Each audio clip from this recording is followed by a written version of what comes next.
just the way it's going for you at the moment? Well, when the first one went in, because I think, we just about dominated the opening period of the game. And, they came inside, they took a shot, and it started deflecting and looked over, dammed into the net. So I just thought, here we go, we've had very little good fortune. But you have to earn it. But you'll not get good luck if you defend the way we did at set pieces. You don't deserve to win. Hello and welcome to the latest edition of Southern Manx, a podcast by the fans for the fans of the greatest club in the world, Manchester United. It's the 11th episode of the 2021 season, and with me tonight in the front three is Nikki G. Evening. Orlando Correa. Evening. And the big man up front, JP. I wish. Evening, lads. On tonight's show, we will cover the defeat to Leicester City in the Cup last Sunday. Obviously, no United on this week, but England are on tonight, so we'll give updates during the show on the live game. We'll also take a look at some other international news. Then it's on to everything else from Old Trafford this week. Obviously, Nicky Butt leaving, potential new deal on the cards for Ollie. And then we'll finish off with our latest round of the Carlos Quizros quiz and any other business, including Pets Corner. So lots to look forward to. Hope you enjoy. As always, like, subscribe, leave comments below. Love to get your feedback on our 85 viewers. Right, let's get straight into it. JP, I'm going to come to you first. It seems a long time ago now, and hopefully we're no longer depressed. But our defeat to Leicester in the FA Cup on Sunday, some surprising team selections. Obviously, Shaw, Bruno, McSauce have been pretty good. Well, our standout players of late, all put on the bench. Were you surprised with that selection? Any insight that you can offer about what the hell Ollie was thinking? Yeah, that's what it comes down to, I think, mate. That was the question we were all asking, wasn't it? I mean, I really can't get my head around it. I have tried to sort of sit there and have a think about it in the aftermath of the game, obviously, being very, very, very disappointed with it. But I mean, I don't get it. I don't get it at all, mate. It's a big game, it's a competition we want to win. Added to the fact that Bruno in particular sticks out. Played in a dead rubber against Sociedad in the Europa League. We won the first leg 4-0. What's the thought process of him playing in that game and not playing in an FA Cup quarter-final? I honestly couldn't get my head around it. Not just Bruno, as you mentioned, the same goes for Luke Shaw and Scott McTominay. He made the same mistake, didn't he? We talked about it on the pod, I think. He made the same mistake against Chelsea in the semi-final last year, made a lot of changes. Threw it away. That's how I feel about it. I feel like it was thrown away. I feel like we've missed a trick, and I don't understand the thought process whatsoever behind that decision to do that. You're in an FA Cup quarter final. We're in a good position in the league. You play your best team to win the game. That's it. Simple as that. So I don't understand it. I think it made it worse as well in a way, losing the game in that way. And I mentioned it to you boys at the time, but if you go out there, they're a very good side, Leicester, as we sort of talked about last week. You go out there, put your best side out, put your best foot forward, go to win the game. That's what Man United should do. That's what we've always done in the past. Then you don't mind getting beaten. We do mind getting beaten, but it doesn't, you don't feel like it's a missed opportunity. And I feel like this was a missed opportunity, and it was really, really disappointing. And it, as you boys sort of said off air, it took me a good few days to get over it, to be honest with you. Yeah, and do you think that is, I mean, obviously we don't know what Ollie's thinking, but do you think it shows that he's prioritising Europa League and finishing in the top four over the FA Cup, or is it more a case of we don't quite have the squad to compete on sort of 3 or 4 fronts, games twice a week at the moment? I guess I understand you're playing devil's advocate there, mate, and you could make that argument, I think, in a lot of situations. In this situation, though, we're going into an international break. Do you know what I mean? I mean, when's our next game? Yeah, next Sunday against Brighton. Yeah. Do you know what I mean? Like, it just doesn't make any sense to me. I don't get it at all. And I think he said something, didn't he? I don't know exactly what he said, but something about resting people or you know, everyone needing to get a breather. And it's like, that's ridiculous. Like, this is why you're preparing for these games. This is, you know, how can you go with that logic and then play Bruno against Sociedad 4-0 up? I don't understand it at all. I don't get it. And I think it was the wrong decision. And I think he needs to learn. I'm not bashing Ollie. Like, there is progression this season. We've talked about it 100%. I'm fully behind him, but I just can't get behind that decision. I can't fathom it. I really can't fathom it. I don't think there's any excuse for it. Yeah, obviously we come to Ollie and potential new deal for him later on in the show. There's been a lot of talk about needing to win a trophy and whatnot. So yeah, well, I guess with football, the answer is always we'll have to wait and see. Thanks for that, Joe. Some good points raised there. Good discussion. Thinking about the game then, the goals we conceded, for me, really highlighted the lack of a top-class holding midfielder, whether that's Fred or Matic being bypassed or overpowered, even McTominay for the third goal. Do you think we've got the answers for that holding midfield problem at the club already, and players can develop into a top-class player there, whether that's, you know, your Freds, your McTominays, or someone a bit left field like James Garner?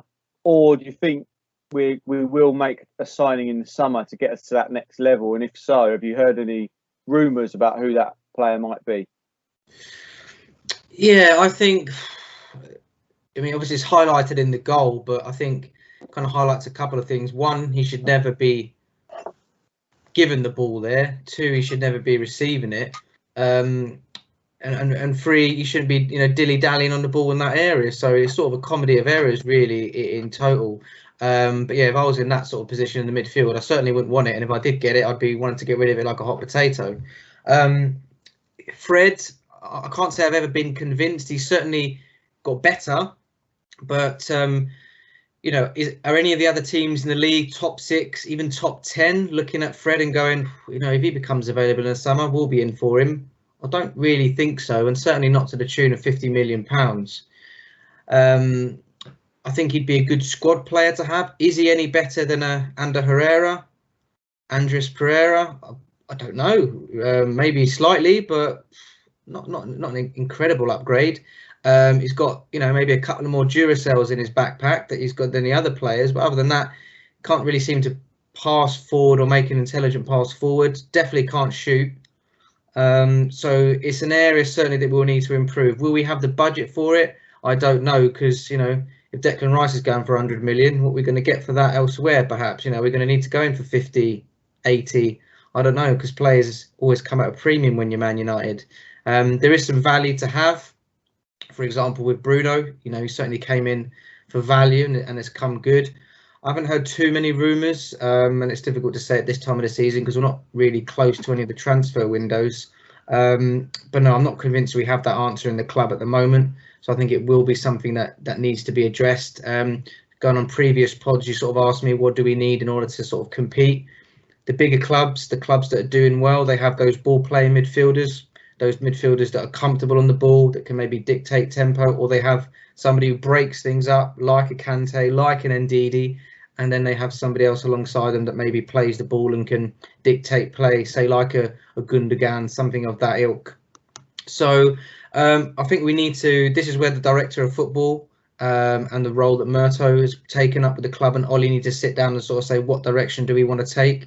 Because there's no point signing players that aren't going to fit the bill of the club and the squad that we've currently got. You know, Liverpool, for example, they have the Henderson, Fabinho, Wijnaldum, and they're basically 3 donkeys in the middle because Trent and Robertson act as essentially wingers, and then they've got the 3 forwards. So that suits their system perfectly well. So there's no point us getting a midfielder if it's not going to suit the system that we're going to play. So it's going to be a key area for us to have a look at, certainly if not this summer, you know, next summer.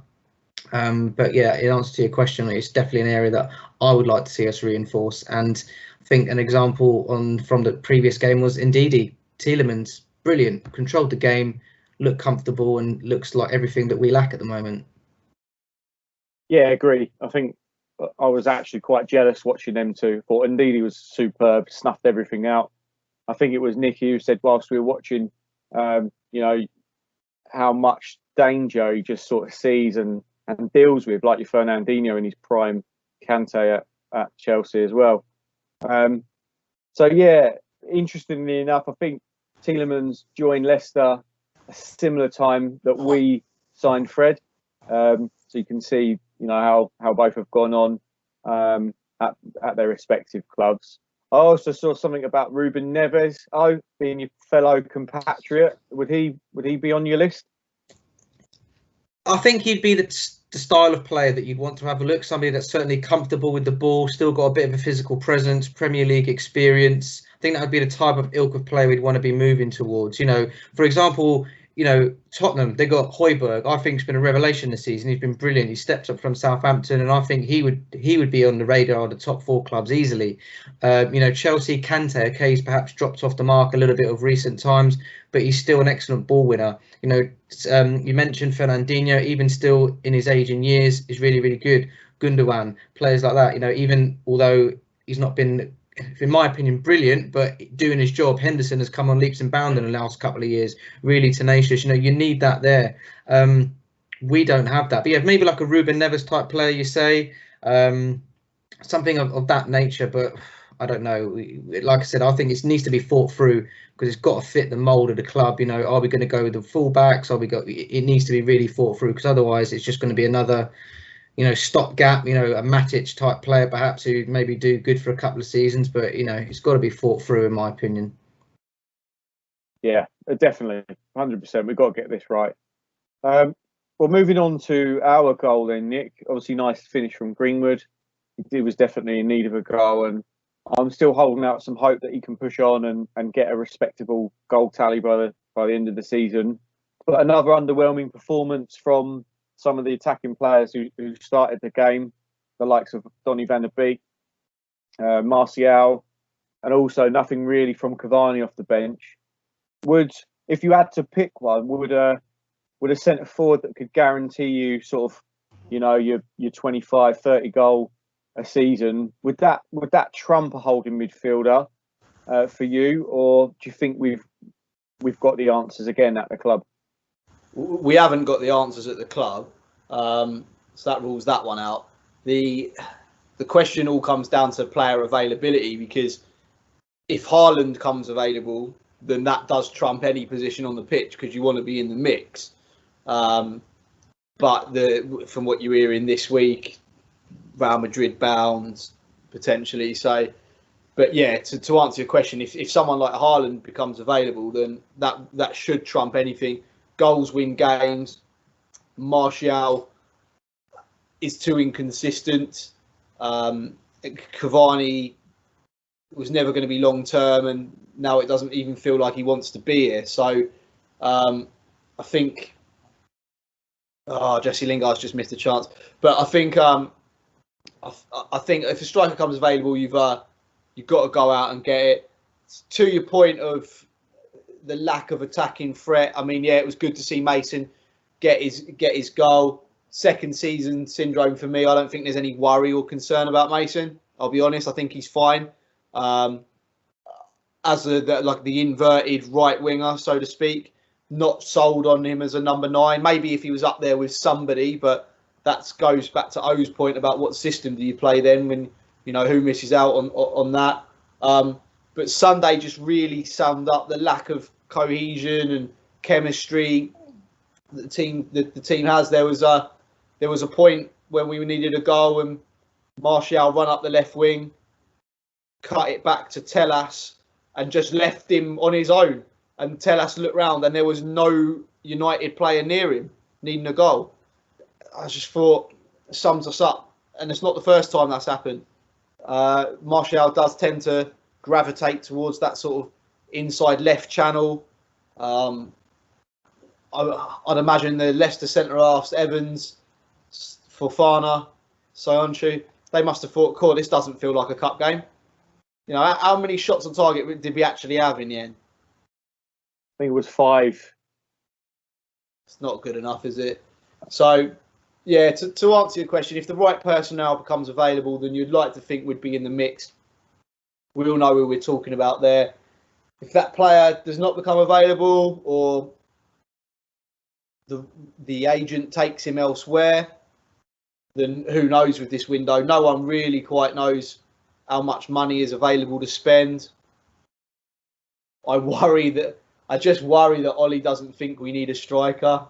The comments were already kind of strange before the game when he came out and said that along the lines of trophies can't talk back or tell you you're back on track or something like that. And I just thought, surely it's in the job description of a Man United manager to win trophies, and it's a quarter final. So, yeah, if the right personnel becomes available, you want to be in the mix. We've always bought in our lifetime great forwards. If you look back at in our lifetime who we've bought, Cantona, Cole, York, Sheringham, Ollie himself, Rude, Wazza, Van Persie, Louis Sahar was an unbelievable player if he stayed fit. We've always bought our forwards. We've nurtured within the club other positions. You know, we always get a fullback through or a centre half through. We've done really well with centre midfielders in our time, but strikers we've always gone out and bought. And I just think we need to go and get that new number 9, just to get the fans back on side and get the fans a bit of a buzz. Because yeah, we all would love a holding midfielder, and it would help us. But you know, summer sunshine, couple of beers, Sky Sports News announced that Man United have signed Haaland.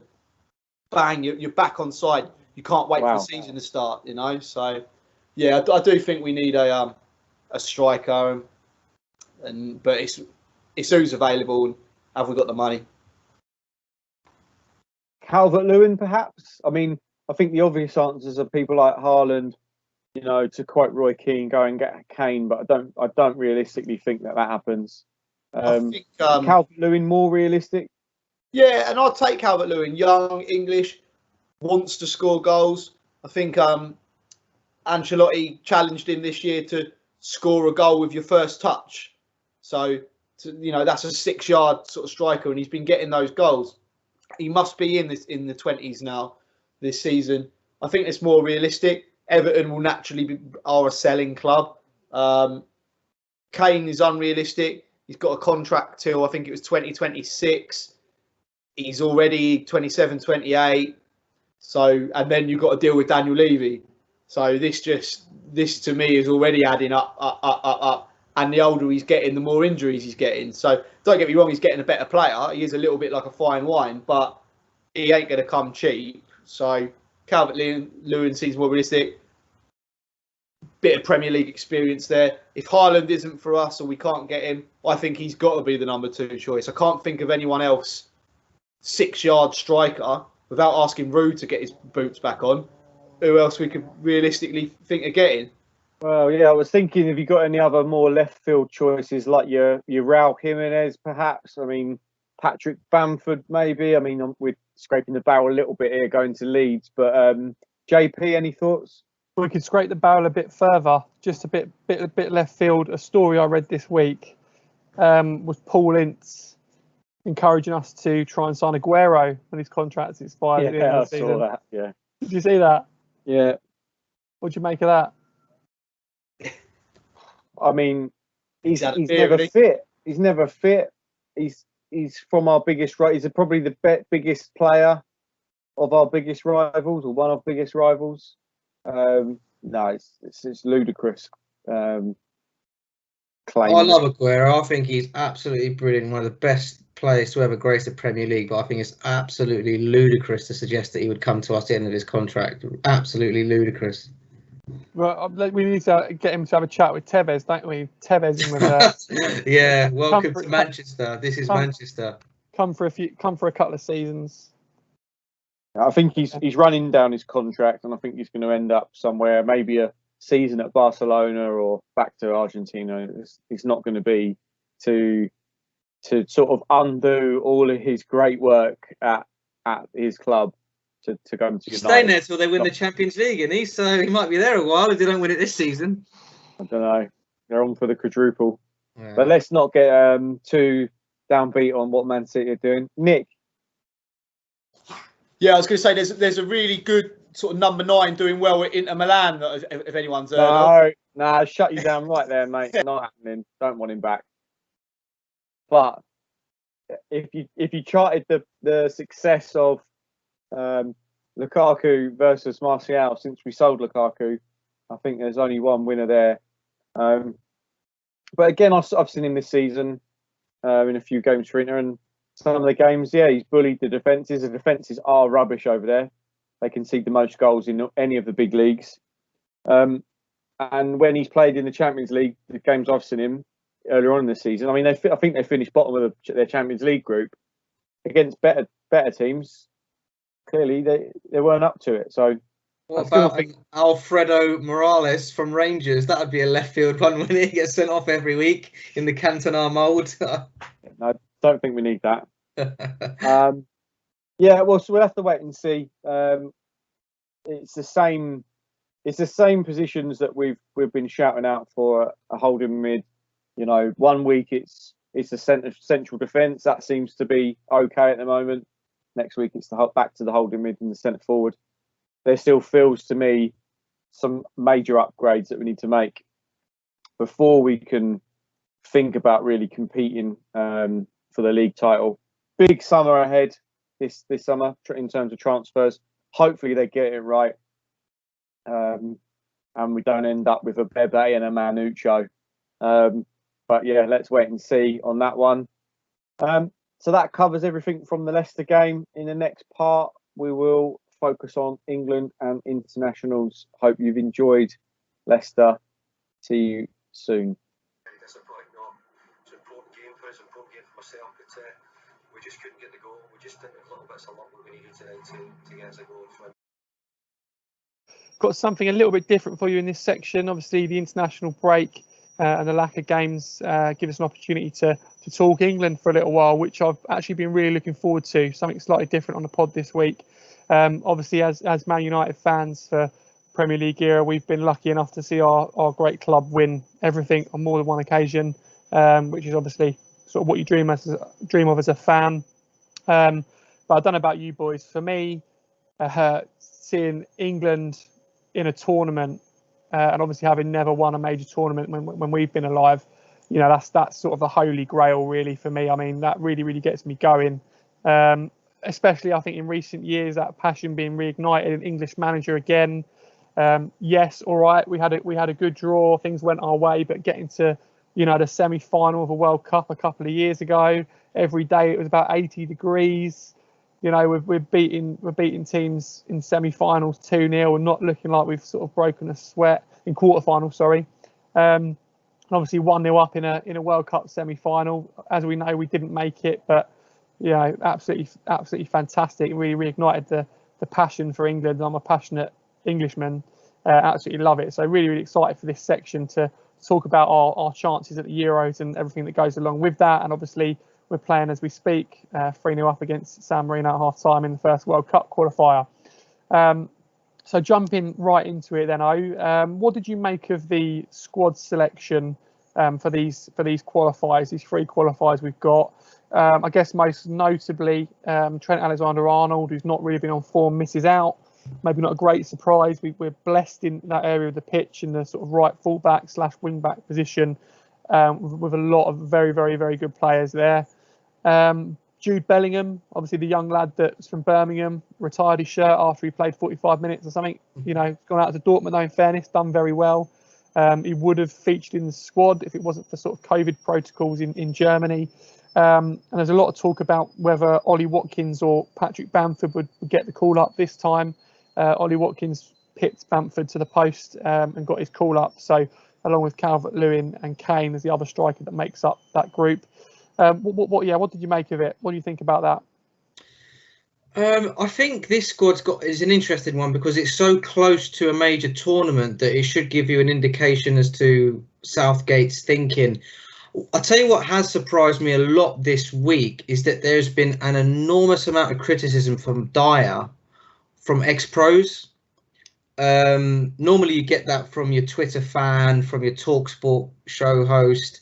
But he's had an awful lot of ex-pros I've heard questioning why he's in the squad, and the likes of Michael Keane, amongst others, haven't made it. So I find that quite interesting because you don't normally hear that from ex-pros. They sort of have, they look after one another. So it's interesting to hear the criticism that he's got. I think there's two schools of thought when it comes to international football, and I think Southgate sort of is in between the two almost. He's got his boys, as it were, and a few that kind of get picked sort of, every squad, Dyer being one of those.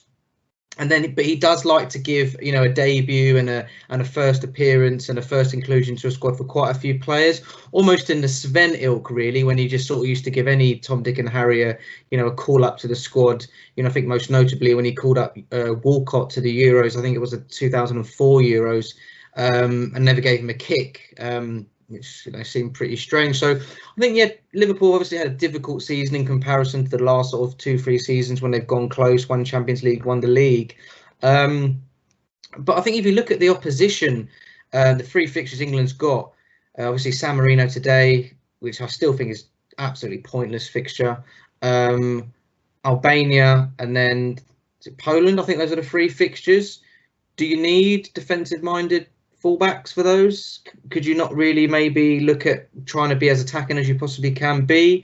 Has he had a word with Trent to say, do you know what, I'm going to give you a break for this one, have a rest up? You're definitely in my thoughts, because in terms of in form, or who is the best right back, I think it's, Trent's surely got to be up there. Is if the form that he hit for Liverpool, surely he's got to be up there as very close to being the number 1 choice for a right back. So I think it's a dangerous game when you're playing with some of your better players, not including them in the squad. What message that's sending? But maybe there's an ulterior motive. Like I said, maybe he's trying to send a message to players by saying, look, if you're not on form, you're not getting in. But then that's sort of counterproductive, like I said, when he includes maybe people like Dyer. You mentioned sort of Watkins and Bamford. I think it's definitely merited something new up front as well, to kind of keep it fresh. I think Bamford spoke quite candidly about his disappointment at not getting into the squad, which I thought was brilliant, very refreshing, because it just shows how much it means to players. And I'm sure if he continues like that, he's going to keep knocking on the door. I think Watkins has been a revelation coming up this season from Brentford, obviously part of that front 3 last season that did so well. So I think it's been merited.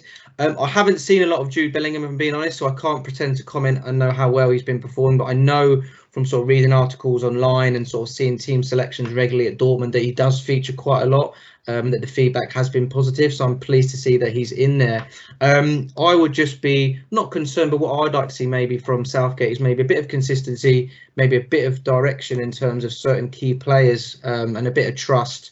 And if he's going to exclude players for form, then he's got to also include players that are in form, and he can't just pick and choose some that are out of form and others. So I think it comes back to that consistency, and I think that's where maybe some of the criticism has been levelled recently at Southgate.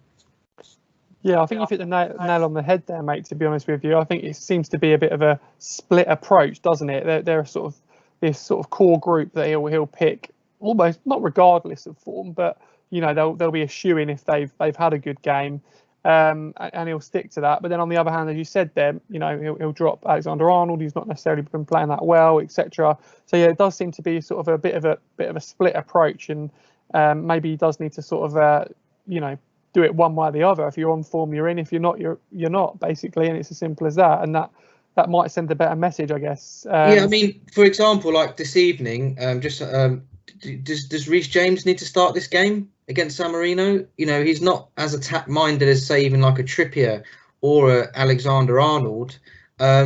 Is that the best use of a right-back in that game? Luke Shaw's been brilliant.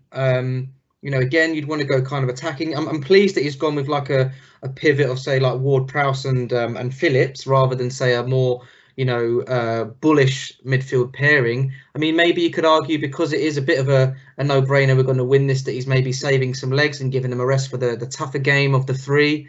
I don't know, but sometimes you sort of try and second guess, and you're on a hiding for nothing as the England manager. But I don't sometimes always understand. If you can understand the sort of thinking behind it, you can always be forgiven for those decisions. But sometimes you're sort of left wanting and second guessing. Well, why has he done that? What's the thinking behind that? And I think that's where the frustration lies, at Country, but also, similarly for United, we've had sort of similar questions asking. As a football fan, okay, maybe we're not privy to that information, but like I said, when you're left sort of second guessing why, it becomes very frustrating, because there's no clear logic to those decisions. Yeah, absolutely. And I think for me on the Dyer thing as well, you know, there's some school of thought that in these smaller squads, these 23-man squads or whatever it is for a tournament, you need some players that are competent in more than one position. And you know, I don't think that's a ludicrous suggestion. But what I would pose the question of is that more important than if a player's playing for his team and playing well, and Dyer isn't doing either? So yeah, I mean, listen, we'll see what happens. We'll see what squad goes to the Euros, etc. I'm not knocking Gareth. I think he's done a fantastic job since he's been manager of England. He's really got everyone sort of back on side again, as I mentioned earlier, and I think he comes across very well as well. So we'll see what happens. Leading on from that, thank you very much for that, O, by the way. Just leading on from that discussion then, Mark, my next question is for you, mate.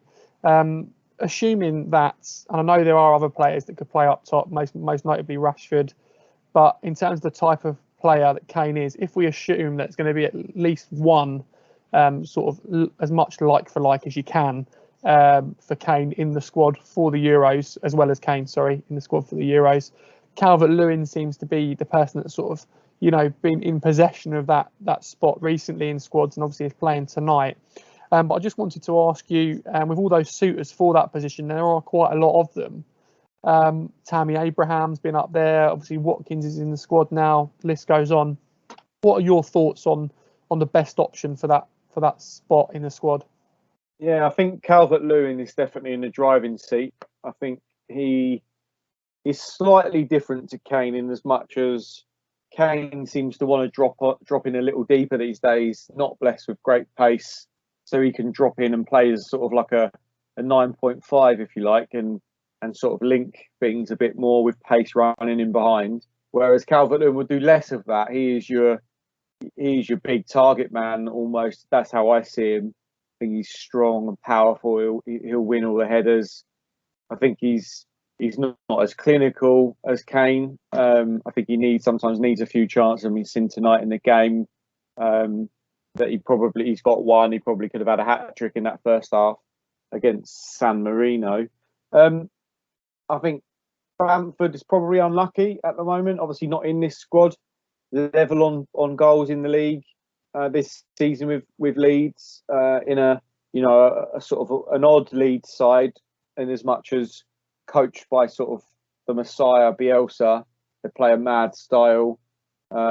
He's also quite high on assists as well, because I think he gets involved a little bit more in sort of the play before getting sort of up to the strikers. So I think he's a bit more of an all-rounder for a big man. It depends what Gareth wants. If he wants, a like for Kane, I don't think we have that at the moment. I think there isn't a player that does everything that Kane can do, because he's a bit unique nowadays. I think you've got your big man in your Calvert-Lewin. You've got a similar big man in Bamford. Watkins, I think he is a bit different. He's different to the other three guys in as much as he'll try and run the channels a bit more. Got a bit more mobility. Whether he is at that level yet remains to be seen. I know he got a hat trick against Liverpool when they were giving away goals earlier in the season. But whether he'll outscore the other guys by the time the end of the season comes around, I doubt it. Obviously, Callum Wilson's another one down at Newcastle. They're not the same side without Callum Wilson, but I think they're a pretty terrible side. So I'm not sure that says much about him. But I think it's out of those guys that I mentioned rather than your Rashfords. I don't think Rashford enjoys playing as a back to goal centre forward on his own. So right now, I think it's Calvert-Lewin. He's in the driving seat. I really like Bamford. I think he's class. He's got a lovely technique about him. Great finish the other day. I don't know if you saw it against, I think it was Fulham. Lovely finish. I think he is a lovely little player. Depends if if there's no Kane, whether that brings in another creative player in a different position. You've mentioned your Grealish playing wide, your Foden false nine, your Sterling false nine. Pep's sort of played both of those this season. Whether that's an option. As we speak, Calvert-Lewin's just got his second goal against San Marino. So yeah, he's probably gone up the list a little bit more since I've been speaking. But yeah, I think he probably is your, to answer your question, JP, I think it was who's your backup to Kane. It is probably DCL, Dominic, Calvert, Lewandowski. We were talking earlier, contracted to Everton until 2025. I think that might price any suitors out of a summer deal this season, perhaps. But yeah, it'd be who I'd take right now. You make a strong argument, mate. I think it's hard to disagree with that. And I definitely think if you can be in possession of a backup spot, I guess, I think he definitely is. So yeah, it'd be interesting to see what Gareth does, but I would tend to agree. I think he'll probably be the man. But what I do think is fantastic and refreshing. I don't think we've got it all over the park, but in a fair few positions, we've got very, very good options. And I think that's always a good problem to have for a manager going into a tournament. So fantastic. Okay, moving on then, talking about the tournament a bit more from an England perspective, Nick. The Euros coming up. I saw today that we've been touted all over the place as tournament favourites for this upcoming Euros. I mean, for you, is it realistic to think of us as the favourites for a tournament? For two reasons, really. The first reason is I feel that we do have an ever-changing squad. We haven't exactly had a settled squad since we've done well in the World Cup in 2018. A lot of players come in and out, etc. But also, as well, I think it's majorly disrespectful to France, the world champions, who are an absolutely ridiculously star-studded squad. I mean, I saw a graphic the other day, and you could pick about four lineups out of they can't even get them all in the squad, basically. And let's not forget that they've won a World Cup. How do you feel about England going into a tournament with that tag as favourites, and is that realistic? I don't think it's realistic. I mean, what odds were we as favourites? Did you see? No, I didn't actually see the odds. I just one of the other podcasts I listened to, they were talking about it, and they sort of said that across a lot of different platforms, we've been touted as favourites ahead of France. But no, to be honest, I didn't see what the odds were. Well, how that works is you put your money down to bet on England, and you then lose your money betting on England. So, look, we're this is our generation, though, isn't it? Let's be honest. We've always grown up, and the media is probably as much to blame as anything. But England seem to get pushed to the moon in every single tournament. Definitely in our lifetime. I mean, I remember we were going to win it in '98. We were going to win it in '02. We were going to win it in '04. So '06. Every single time we seem to be touted amongst the big boys without really having a track record for it. It's probably like a real good debate to have on a future pod as to why that is, because then you can really start going down the rabbit holes of, is there too many games in the England, the whole in the Premier League, should we say, the whole winter break debate that seems to come up. But for me, England are not favourites. You've quite rightly pointed out France. You can't look past that squad. The last time they won the World Cup, they went on and won the Euros. They got some great players. Portugal seemed to have come out of nowhere with a real crop of real top players. We always go into it writing off Germany. I mean, how foolish is that? Germany are the well-oiled machine. So England shouldn't be favourites. But what Southgate did do in the last World Cup, and I know the route to the semi-final was slightly favourable, but he did install a little bit of a belief, because we had this massive high and expectation for our lifetime, and then the Hodgson years kind of came crashing back down to earth with a bump, coming away with a draw against Costa Rica, and that was a highlight of your tournament sort of thing. So what Southgate has done is, install a bit of confidence and a reason to believe again. And to be fair, that's all I kind of wanted. I'm not a big lover of international football, so he kind of turned me around by just giving a little bit of hope. And we haven't even mentioned your Hollands, your Italys, and Belgium. Belgium are the same as us. They'll look at it and go, "Cool, this is our golden generation." they've probably got better players than us in the big man Lukaku, best centre forward in the world at the moment, Eden Hazard and things like that. So I think Lukaku would score against our defence, but and has scored against our defence, I think. So I think it's probably wrong to label England amongst the favourites, but there is a genuine optimism around this squad. There are some really, really good, talented players. Foden's unbelievable talent. Greenwood's probably not going to make the cut this time, but he's an unbelievable talent. Bellingham, Sancho, these are kind of generational talents here. Like, there's not going to be a squad with too many more of them.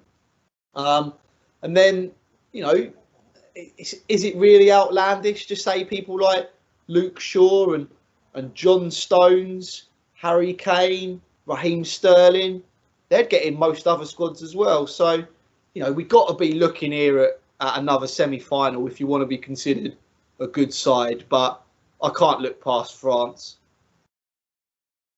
No. Yeah, I think you've said it well, made your point well there, mate. I think as well, another thing to bear in mind, I was having a little look at it the other day, and second round opponents, we could play France or we could play Portugal in the second round. Well, there you go. And so after all that, we'll probably be home in week 3. So yeah, that you can't complain though, because we had the favourable route last time. That is just how the draw works, and there'll be another version of England in this tournament that will suddenly go far, and they'll get everyone back on side. I was working in Greece when Greece won it. No one expected that in 2004. Charisteas, wasn't it? Yeah, every goal was a Charisteas header. So yeah, I was working out there. Nobody expected Greece to win it, to the point that when they did win it, they just played Queen, We Are the Champions, no other track for about 48 hours solid, because no one had anything else to play. Yeah, you was in Greece and I was in Portugal crying into my espresso, mate. So different vibes for that day. But yeah, I was crying into another beverage, but I couldn't work out what it is. Yeah, no, that was an interesting one. I think, I mean, just to pick up on your point there, Nick, I think a part of it is, not to go down the rabbit hole of conspiracy theories, etc. But I know that, people after a few bevies, they get brave and, they want to lump on England to win, tournament. I think if England were, not touted so heavily, they wouldn't get backed as much. I think that's got a little bit to do with it. Yeah, I think certainly also the expectation. I think other nations don't have as much expectation, so they probably are happier. Like a quarter-final or a semi-final is not so bad. Probably only the likes of Germany probably have much more expectations on them, that it's like a final or nothing else. But yeah, I think perhaps maybe off the back of the last tournament doing so well, that the belief there that they can go and do it again. There are, I think you'd always see your usual suspects, like you said. Your Germany's, again, we talk about the re-emergence of, Italy and Holland, Belgium. Portugal got a good, strong squad again, which is good to see, certainly from my point of view. But I think England got a good chance. The draw is favourable to a degree. You're going to have to beat at least one, if not two, big boys to get through. So, worst case scenario, we missed out on it last year. Let's hope with all the restrictions coming away, we can have a few beers with our pals, watch some international football and have some good times and some good memories like last time. And it'll be coming home for a few weeks at least anyway. Thank you very much for that, mate. Appreciate that. Next question then, I'm going to open this one up to the floor, lads. It's just something that I got thinking about a couple of days ago. We'll talk about the England squad, etc., and the Euros coming up. And obviously we're, as I mentioned earlier, blessed with some fantastic players, really, really good crop of players, lots of different options on what Gareth could do. In the past, it's widely sort of accepted we've made mistakes with our sort of most creative players and maybe our maverick players that offer something a little bit different. We've got a couple of those that have been in squads and that are on the fringes at the moment, in my opinion, in Maddison, in Grealish. Obviously, Foden's had a really good season at the bit of rivals. My question really is, are we in danger of repeating past mistakes in not involving these players and getting them in an integral role and building a side around these players whether that be one of them, whether that be two of them. I don't know whether you can get three of them in the side, especially if we're playing a 3-4-3 or a 4-3-3 or whatever it might be. But what I wanted to ask is, do we need to make a Grealish or a Maddison, whatever your preference is, or a Foden, a focal point of the side, and not repeat past mistakes in sort of overlooking these flair players for more industrious, workhorse-like, I guess, players? Maybe that's a little bit harsh. I don't know what your thoughts are. Yeah, for me, Gareth has got to be brave with this team selection. Otherwise, it will go there. And the signs on good, if I'm honest. I think he will go for the guys who will put a shift in over creativity. He will go for being more solid over, trying to dominate the ball and defend in from the front foot, if you like. You only have to look at his last tournament. We played the back three. That was because he didn't trust the defenders. I don't think we've really moved on from there. Whether we'll see a back four in the summer, who knows? But I think he will favour either what he knows, who he trusts. A little bit like Ollie, I guess, in a sense. He'll play players that he trusts. Your Mounts of this world. Now Mount is having a good season for Chelsea. Don't get me wrong, but I guess if you ask most neutrals who they'd want to see sort of number 10 for England pulling the strings, most people would probably say Jack Grealish or maybe a Foden. I can see he's always talked about getting a fourth attacking player on the pitch, and Declan Rice being the answer a few weeks, the last round of internationals, unlocking that a little bit. So maybe he'd be brave against the smaller teams, but I think if you're playing against a top international side, he will go defensive, workman-like first. I don't think he'll be brave, and that might be his undoing. I agree with you. I feel that sort of what he's done to this point suggests that'll be the case. I think he will go that way, and I think it will be a mistake. I honestly do. I know we're going to talk lineups in a bit as well, but I just wanted to sort of correct something I said earlier as well. My last understanding was that because of the protocols that were in place in Germany to do with COVID, was that although Bellingham had been selected, he wasn't able to take part, but he actually came on at half time. And it seems like he's playing quite well, and he's strung a few good passes together, etc. So just wanted to sort of correct that from earlier. But yeah, thanks for that, Mark. I think it'll be interesting to see how that one pans out. But I think you're right. I think it will end up going that way in terms of, I think workman-like players is a bit harsh. I think you put it better. Players that can put a shift in, etc. for the team. It may end up going that way. Okay, just to round up this section then, lads, I thought it'd be really interesting just to get your thoughts and your first 11s. If we were going to play our first group game of the Euros tomorrow against Croatia, how would you line up? What would your formation be, and what's your first 11? So I'll come to you first, Nikki G. What are you saying, mate? I've gone a little bit with my head rather than my heart, just because I'm not really that passionate about it. So I think what will happen is I actually think Dean Henderson will establish himself as United and England's number one sooner rather than later. So I'm just going to say Dean Henderson there. But the rest of it I think is fairly safe. Trent, John Stones and Maguire. I'm actually quite excited about that centre-half partnership. I think that's probably the best we've got to offer. I fully expect Luke Shaw to keep his form going. So that'll be my back four. I think Rice has kind of got the number 6 if we're painting by numbers. So I think Rice is probably your number 6 going into the tournament. The midfield's when the real debate starts. I don't know what Henderson's fitness is like, but if Henderson's fit, I think he starts. And then going back to your last section, this is probably the big question mark, but I think he starts Mount over Grealish, and I don't think Maddison makes the squad, because if he does, I know he's injured at the moment, but if he does, he would have been in past squad, so I don't think Maddison's going. I don't think he's on the plane. And then in terms of your front three, I think it's starting with Kane, Sterling and Rashford. But I'm excited by the attacking options, because to come into that, you have got Calvert-Lewin, Sancho, Grealish. I think there's probably your backups. Foden's probably in the squad as well, because he can play in either attacking or midfield. So I think that's probably my attacking options. But if I'm putting my sensible hat on, the only wild card I've really picked there is the goalkeeper.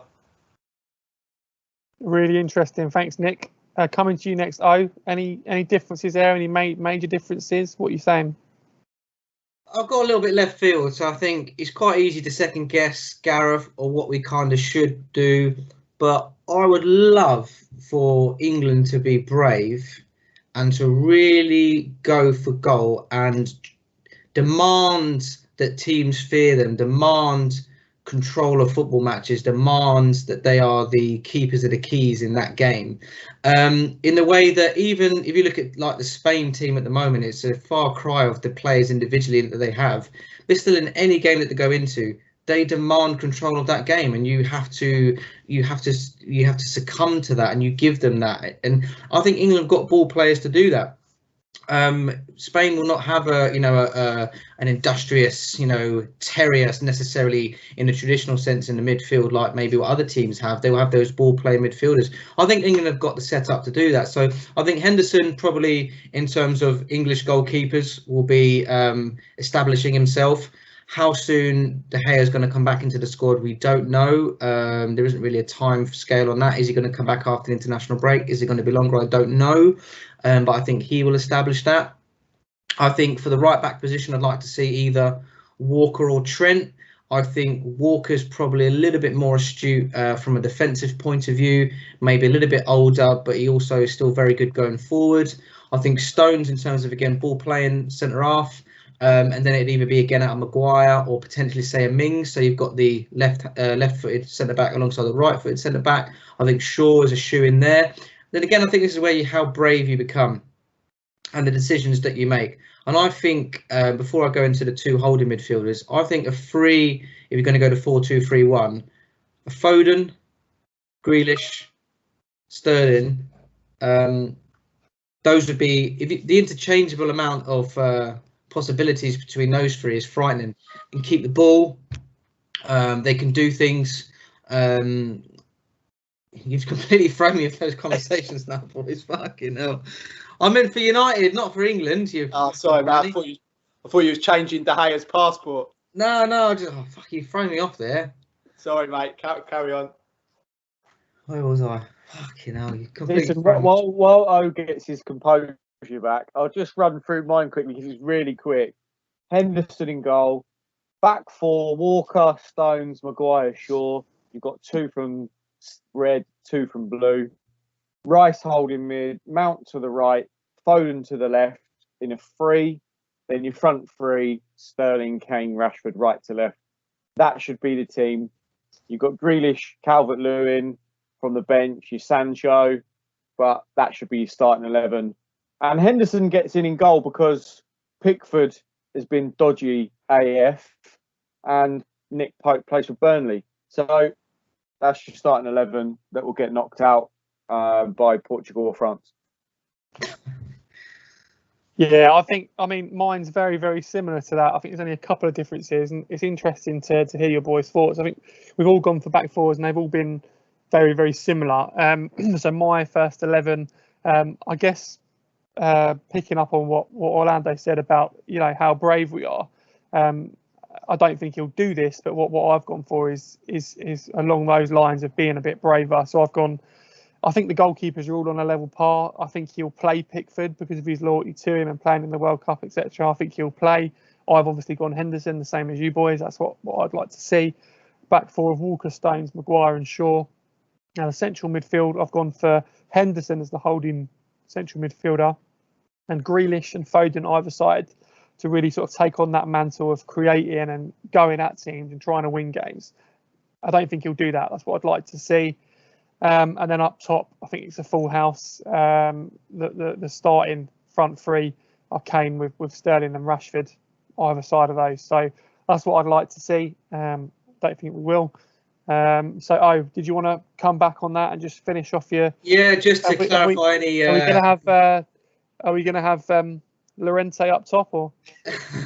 Yeah, just to clarify any confusion, I wasn't insinuating that De Gea needs to come back into the side for England. We're sort of saying don't know when he's going to come back into the fray for United. So I think that means that he's going to get a good run in for United, and the fact that we're doing so well in the league probably gives him a jump on the other sort of contenders for the #1 spot in the England jersey. But what I think Southgate will do is completely different to what, say, I'd like to do. I'd like to see an experimental England team, a little bit controversial, but for me, Henderson in goal, as I mentioned. I think Walker gives you a little bit more stability in the right back position because he gives you something good going forward, but I think he's a bit better defensively than Trent, although I think an informed Trent should be the first choice. Stones and Maguire or Stones and Mings gives you good balance. Stones still can play the ball. Mings is okay. Shaw, best left back in the league by a mile this season. I think you need to have a Donkey-esque type player, and I think that's got to be Henderson, just for his tenacity and his ball-winning capabilities. Although if you're feeling brave, I wouldn't mind seeing a combination of, say, Calvin Phillips and Declan Rice, if you're going to get games that you're expecting to control and you're going to be expecting to be dominating, and then a front three be behind the striker of, say, a Foden, Grealish, Sterling. I think the interchangeable combinations they can have there could be frightening. I think I'd love to see Foden and Grealish combination, see how they would get on with each other. And then that comes to the question of that Kane is almost a shoo-in, isn't he, every time? But would Kane suit that system? He might be really, really good in terms of like a pivot, holding the ball, bringing players into play like your Fodens, your Grealish, your Sterlings, or do you go with a really dynamic, flexible front four, and that way you might have somebody like a Dominic Calvert-Lewin coming in. So you've got Foden, Grealish, Sterling, Dominic Calvert-Lewin, really flexible, fluid, dynamic front four that would cause all sorts of problems. But I think the idea behind that would be, like I said, that you've got to be brave. You've got to be expecting to pin teams in, with the fullbacks through, say, Trent and Shaw, and a bit almost like the Liverpool mould, that they would just pin teams in, and they wouldn't give you any kind of breathing space and they would suffocate you. I think England have got enough, if they're brave, to experiment with that, but I fear that the pressure from the press not to do something by the book or what is traditional would weigh too heavy, and you'd need maybe a braver manager, maybe a manager, a new wave manager, maybe a foreign manager, I don't know, but I'd love to see that, even if maybe in a few games, to kind of experiment and see it might be a direction to take, a bit like Germany did 15, 20 years ago, when they had to sort of basically tear up the book and go, right, we need to start again from scratch, we need a new model after the Euro 2000, and they've reaped the rewards ever since. Yeah, fantastic. So if not this tournament, then lads, the next tournament, you heard it here first. Julian Nagelsmann, manager of England, with his tartan trousers on, employing the Gargan press. You heard it here first. I've got my UEFA B that I find in a packet of cornflakes if anyone's interested, and I don't mind giving it a go. So, in all seriousness, dig out your waistcoat, mate, and you're in there. In all seriousness, though, it's good to be able to have this conversation and talk about the sort of many options that would be available. A lot of these things, obviously, we'd like to see might not happen, but just the fact that we're able to have that conversation about those types of options, I think, is a sort of proof in the pudding of how far we've come in terms of the players that they're producing now and the players that are available. As we speak, we've just knocked in another goal. It's Ollie Watkins getting on the score sheet to make it 5-0 on his England debut. Always good to see a player scoring on their home debut. So that's fantastic for him. Okay, lads. Yeah, listen, I know we're a Manchester United podcast first and foremost, but it'd be nice to sort of get your opinions on England and have a good sort of discussion and chat on that. So thank you very much for that, boys. Really enjoyed that part. Thanks for joining us. Join us again for part 3. What are your overall thoughts on the way the game panned out? Well, I don't think we could have been any more unlucky than we were. Okay, welcome back to this section of the Southern Manx podcast. We're going to touch on a couple of bits of United news this week. Obviously not a huge amount going on because it's the international break, but some interesting news. There's been some contract talks with regards to Ollie getting an extension on his current deal, which expires at the end of next season. Talks of a £30 million deal. So I suppose the question is, guys, Is that the right move? Is Ollie deserving of a new contract? Has he done enough to warrant a new contract? Do we think that he's still got more to give? Can he take us further in the direction of either seriously challenging for a title or acquiring that elusive first bit of silverware since Jose? Well, I'll let the other guys chime in as well. But for me, it's about progression in the league. And currently there is progression. Whether you certainly don't sack him. I don't think that's on the cards. I think he probably has done enough to build. I think he's getting the best out of the squad. There's still some holes in it. We need to get past semi-finals, and we need to win a trophy. You know, it's glory, glory, Man United. So yeah, I think jury's still out, but positive signs, and I think we're building. Right now, if you said who would you get in instead of Ollie, you know, your Brendan Rodgers of this world, is that really would we be in a much better position than we are now with the recruitment that we've got at the club? I don't know. So yeah, I mean, I'd be in favour of you know, if his deal's running out end of next season, there's no harm in extending it. I wouldn't give him a David Moyes 6-year deal for sure. I think it's you know, you keep it rolling, you extending it by another year or two. I don't think there's any harm in that to give you know, some good foundations to build upon. Would be my view. Yeah, I think you're right there. I think Ollie strikes me as a type of character who's not going to be sort of, you know, really demanding sort of 5-6 year contracts. It's his dream job. It's what he wants to do. It's where he wants to be. So I think he'd be quite happy sort of agreeing to financial terms in that respect. Nick, JP, what do you guys reckon? Yeah, I think the way that the world's been in the last sort of 18 months to 2 years, it's difficult really to put him in the same categories as Jose and Van Gaal. I think he needs to be given a big window. We gave Jose that sort of big first window. Zlatan, Mkhitaryan, Pogba. I think there was one other. I think there was 4 signs. I can't remember. Eric Bailly. Yeah, Eric Bailly. So there's 4 signings that window. We gave Van Gaal a ridiculous first couple of windows in terms of the volume of players. So I think Ollie needs a window to really build his own side. There is still sort of plot holes, if you will, in the side that everyone can see. And you always hear that managers are really sort of they live and die on their transfers. So if the world get back to normal and Ollie gets given 150 million to spend this summer, but he goes and buys 2 right backs, you know, or another left winger, you know, like Van Gaal did, we're still going to be sitting here this time next year going, we've got it wrong. And then that's when you go, all right, Ollie, you had your kind of chance. So for me, I think you give him at least another year. There has been a little bit of progression. The football has been better at times. The jury's still out for me in terms of his ruthlessness, and does he really know his best team? Is he trying to appease everyone? Is he overthinking certain situations in terms of resting and substitutions and things like that? But I'm with Mark on this. You certainly don't sack him at the moment. But the absolute opposite of that, if you're not going to sack him, you've got to back him as well in the window.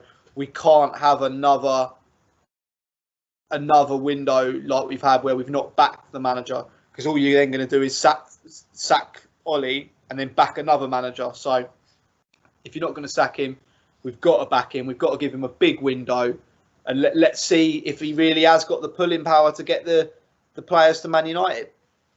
Yeah, I agree. I think if anything, he's had almost like the opposite effect of a window, because he lost, you know, Lukaku and Sanchez, and we never really replaced those. So I think he has to be given a fair crack at the whip due to his progress, and I think we should be seen as a club offering him that. Joe, what about you? What do you make of the contract negotiations?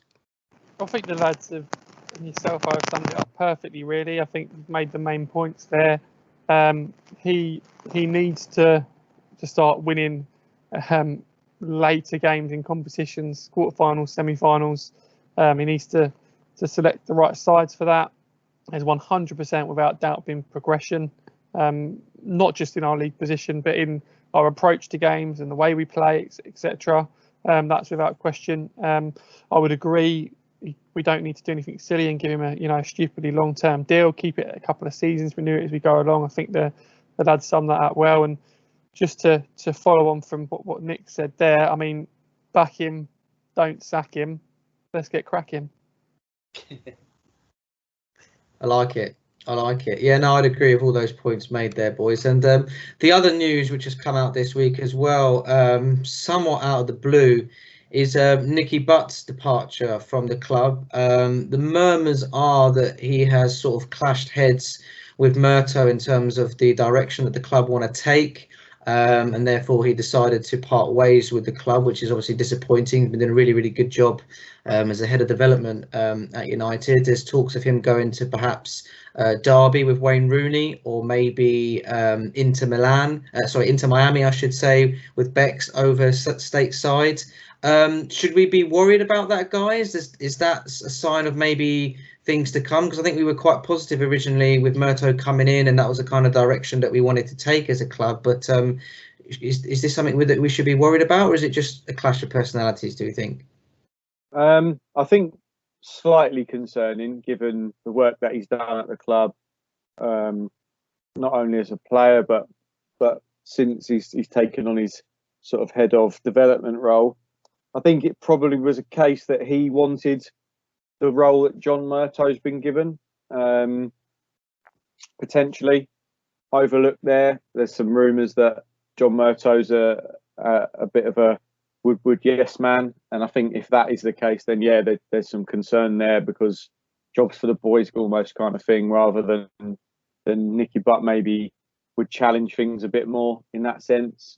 Again, with football, it's always a wait and see. If we have a good summer and we build and our recruitment gets better, then no concerns. But if we go and sign another sort of Van der Beek, Fred style player, or someone that we don't need, or doesn't improve the squad, then you'll be asking the same questions in the summer. Was this the right appointment? I'm slightly sad to see Nicky Butt go. With any former player in that type of role, it's butt in, sort of butt out, Fletcher in type thing, which I'm not sure that's a good thing. But I know Butt also said he still wants to maybe be a manager, whether he's looking at other opportunities, and this just means to an end kind of thing, and we'll see what happens there. But yeah, hopefully this isn't a negative, and will come out all right in the summer. Yeah, no, I'd agree. I think slight cause for concern, as with a lot of things in football. We'll have to kind of wait and see, and hopefully it doesn't have too much of a detrimental effect on the club. What do you make of it, Nick? Not a great deal, really. I've read similar stories that Mark had seen, that not so much that he wanted Murto's role, but more Fletcher's role, and he was unhappy that the way it got announced. But we touched upon this last week. It's only really been the last sort of 5-10 years these sort of head of this and technical that have come to the forefront. For me, the game's always played on the pitch. The most important person at the club is the manager, director of footballs, and technical directors, and head of pillow partners, and pen operators, and whatever can come and go all they want. I'm not trying to discredit Nicky Butt. It's always sad to see a proper red go. And I guess the thing that I was thinking about the other day is, I know it's a long way down the line, but one thing that I think he has done well is, in about 2 or 3 years' time, we should have a crop of 4 or 5 youngsters to come in and be in the first team squad, similar to like Chelsea have done. They've bred sort of 5-6 full-on internationals, probably saved them 200 million in the window. So in 3 or 4 years' time, if Shola, Hannibal, Alenga, Hugil, Mengi. Yeah.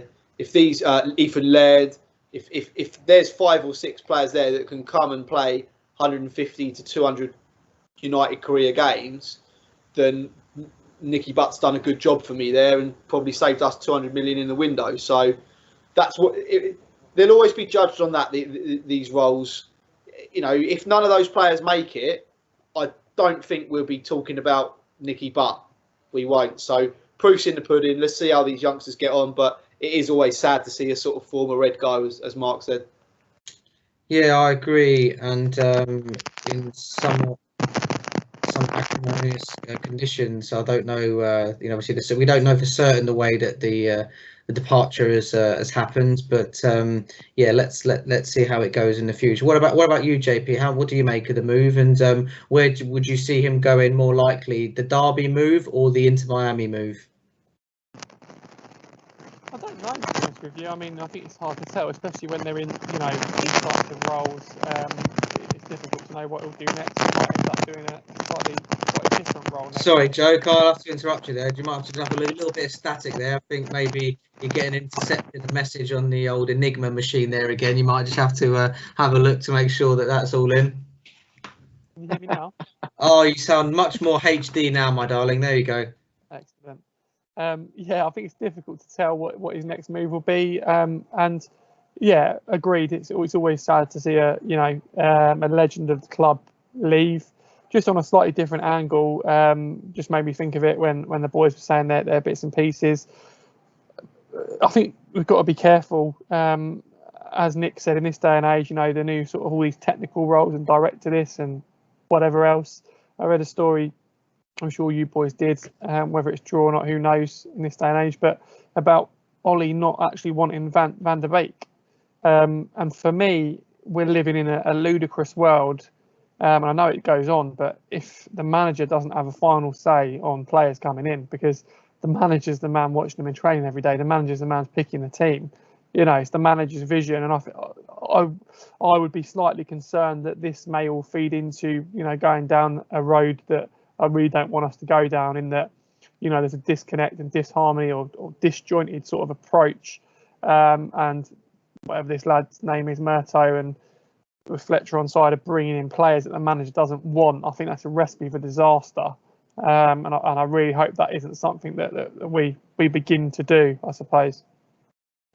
Yeah, I agree. I mean, I'm not quite sure what started this trend. I mean, I know that, you know, in the past, you know, Jose's had gripes. I think Pochettino towards the end had gripes, and he said, you know, I'm not a manager, I'm a head coach. And there was sort of talks around sort of job titles amongst other things. So yeah, you'd like to think that ultimately the manager would have the final say. You know, he would be given sort of recommendations, scout reports, etc. But surely it should ultimately come down to the manager, because if anything, it sort of undermines them really, and then it puts the player in an awkward position, because, you know, is Ollie not playing Van der Beek because he's sort of digging his heels in and saying, well, I didn't really want him, so it's almost proven a point to say, you know, he doesn't fit into my system, because if he did play him and he turned out well, it would be like, well, we told you so. So it doesn't really create a very positive culture between the sort of board and the people that are having a hands-on approach with the transfers and the manager, really. So you'd like to think that that's not going to happen, or that if that has happened, that they would learn from previous mistakes. But as we've all said, I guess only time will tell. So yeah, not too much more happening in terms of United news this week of note, guys. So join us in the next part, where of note we'll be looking at the Carlos Quizros, easy for me to say, amongst other things. Join us in the next part, guys. Obviously, you're disappointed with the result, but what's your view of the 90 minutes here tonight? Well, it's difficult at the moment. You know, we just need to keep going. We didn't do an awful lot wrong. We conceded a terrible first goal. Hello and welcome back to the final part of the Southern Manx podcast, by the fans, for the fans. We end the show as usual with our social media roundup and any sort of interaction we've had this week, which is great. But before that, probably the highlight of the show, the next round of the Carlos Quizros, and today's theme is highest scores. So I picked 5 different seasons with the highest scoring game in those seasons. There's little clues along the way. All you've got to do, listeners, viewers, is jot down who the opposition was. So, question 1, the memorable 92-93, the inaugural Premier League season. Of course, we were the winners of the trophy. The biggest win that season was 5-0. Goals came from a Cantona penalty, Dennis Irwin, got to be Giggsy, Hughes and Lee Sharp. So 5-0 in 1992-93 season. Goals from Cantona, penalty, Irwin, Giggs, Hughes and Sharp. Who was that against? Question 2. The treble season, 98-99, we achieved the feat of a 6-2 victory twice against 2 different oppositions. Name the 2 oppositions that we won 6-2 against in 98-99. Question 3. The Ruud van Nistelrooy season, 02-03. The biggest scoring games were 5-3 and 6-2. They were both against the same opposition. Who was the opposition? So in 02-03, we won 5-3 and 6-2 against the same opposition. Who was that? 07-08, the next Champions League win. The biggest away win that season was against who? And it was a 4-0 win that contained goals from Rooney, Ronaldo and Louis Saha got 2. So it was an away win. Rooney, Ronaldo, Saha with 2. And we were wearing a black kit.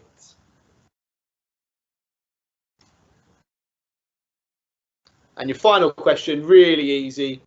If you got this one wrong, like one of our podcast members, Fergie's last game was a 5-5 draw, the only one he had in his career. Who was that against? I can't believe someone's got that wrong. However, I got the Rover one wrong, so fair enough. But 2012, 2013, 5-5, Fergie's last game, his only 5-5 draw. Who was that against? Got your answers down? And here we go then. So, answer, shout them out, boys, when you're ready. I think most of you did well on this one. 92-93 season, biggest win was 5-0. Who was that against? Was it Cov? I'll put Oldham. I'll put Coventry. Coventry, yeah. Point 2, JP and Orlando. It was Coventry. Get it there. I just remember Premier League years and seeing the goals, and I was just trying to remember the goalkeeper and I remember the kit, and I was like, right, yeah, it's Cov. Got it, Cov. Question 2, the 98-99 season, we won 6-2 twice. But who against? Ronby and Leicester. Ronby and Leicester. Oh, of course, bro. I'm thinking Premier League. It's No, that's why I had a 3-0. blank. We haven't No, had I get half half an a hour point yet. for one of them, Nick. Walking it. So you get a full point for both answers, half a point for one. So Orlando, half a point. You sneaky git. I was thinking Premier League there. I did say all comps at the beginning. Yeah, you did. To be fair, you did. That's why I was like A struggling. full point and JP a full point. I remember Yap Stam scoring in the Leicester game, didn't he? There you go. Yeah, only goal for United. Keen celebration. Okay, the Ruud van Nistelrooy season, 02-03. We beat one team, 5-3 and 6-2. Who was that team? Newcastle. I went Arsenal. Newcastle was the correct answer. Yes. Spurs was the other one, wasn't it? When we were 3-0 down, that was. Lads, it's Spurs. Yeah, I don't remember the 6-2 against Spurs in that. No, that was a bit of a stab in the dark. That. Come on. I think I was thinking of the 5-1 against Arsenal. I've slipped up there. And then 07-08, so a memorable season. The biggest away win that season was 4-0 in the black kit. Ronaldo got a free kick, Saha got 2, and Rooney got 1. Was it a team that plays in blue? Not at home. I went for Borough, but I think that's wrong. I went Wigan. It was North, but it was Sunderland. Ah, I thought it was either Birmingham or Wigan. That was the two I was toying with. I knew it was And then- Northeast. JP, you're gonna kick yourself here. So the final Fergie game, 5-5, was against. West Bromwich Albion. I'm getting my games Lukaku mixed scored up. 4, didn't he? I'm getting me. Yeah, I'm Lukaku- getting, You were He's 3-0 got- up with me as well. 3-0 up in that one. Yeah, we did go 3-0 up. So I'm yeah, getting- West Brom. So point to O, point to Pal, and nothing for JP, who went I'm- Everton there. I'm getting my games mixed up. I'm sure we were 5-3 up against Everton and ended up drawing 5-5. We were That's 4-2 4-2 up and 4-4. 4-2 and 4-4, correct. And that was a different That's a season. We didn't win the league that year. Yeah, that was the That goal cost us difference the league season, effect, wasn't it? essentially, yeah. Okay, so tally yourselves up, boys, and what we'll do is we'll do the social media roundup and then come back to who's top of the leader board. So Mark, I'll hand over to yourself. Yeah, so I mean, lots of chat. I mean, dominated on social media this week about the Leicester game and Ollie's contract. There's a lot of questions coming in on both, actually, from Dean Cunningham asking, he's fully Ollie in, backing the manager, thinks he's getting the most out of the squad. But also we're picking up a lot of new followers from Australia. So Man United Supporters Club from Sydney is now following us, so thanks for that. And yeah, again, a lot of transfer talk. So as an example, someone writing in about whether we should go after Harry Kane. So that was actually off the back of a post from Robbie Savage. Harry Kane has to leave Tottenham for the sake of career. To which Sakir Chowdhury replied to us because we said, it's got Teddy Sheringham written all over it. Although Sakir wants us to sign Haaland, who doesn't. But yeah, not as many dogs on the social medias this week. Shame. So Pets Corner do have to tag us in your dog photos. But yeah, another one I just thought I'd quickly mention is Peter Bolton. Now Peter follows the youth team results home and away. I mean, he's always got all the latest news from the under 18s and under 23s.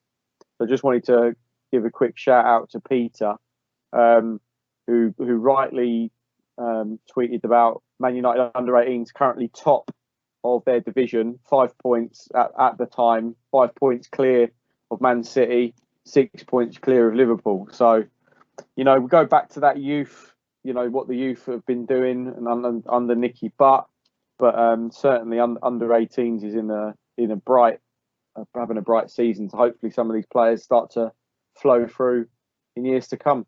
So yeah, that's it. That's all from me on social media corner this week, Nick. Yeah, thanks, Mark. And what we'll do is we'll perhaps update the Quiz Ross scores once we've tallied them all up, because I haven't done my prep and I can't remember what points everyone was on. But what we'll do is we'll put that on a tweet just to keep up to date with where we are. As for this week's show, that kind of does us for a very different Southern Manx. We've talked about the disappointment of the Cup quarter-final at Leicester.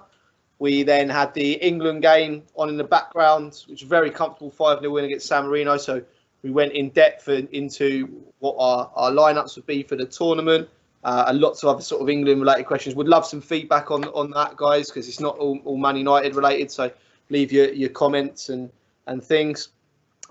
We talked about the changes in the at the club.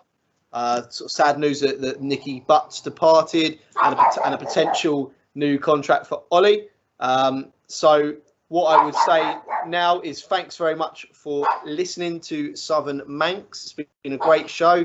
Apologies for the dog barking, and we will see you next week. So thanks very much. Yes. Thanks for listening, guys.